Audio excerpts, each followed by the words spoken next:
Bir vatan, bir el, bir bayroq shiori ostida o'tayotgan bayroq estafetasi o'zining yuksak ma'naviy ruhi bilan xalqimizga birdamlik va g'urur bag'ishlamoqda. Ana shu ezgu targ'ibotning navbatdagi manzili Farg'ona viloyati bo'ldi.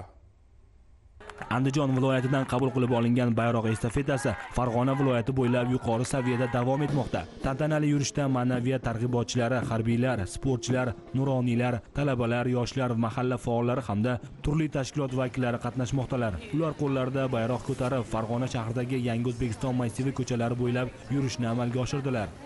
Mehnatkashlar ham, san'atchilar ham, sportchilar ham qayerda o'zining bir muvaffaqiyatini nishonlasa, o'sha joyda albatta bayrog'imiz bo'ladi. Tadbirlarimizda, yaxshi kunlarimizda, to'ylarimizda ham albatta bayrog'imiz hilpirab turadi. Bu albatta odamga faxr beradi, g'urur beradi. Bayrog'imiz bizning faxrimiz, g'ururimiz, o farovon O'zbekistonimizning, millatimizning g'ururi hisoblanadi.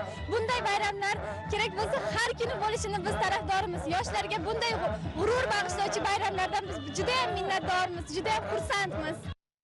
Bugun Farg'ona shahri ko'chalarini yurt bayrog'i bezamoqda.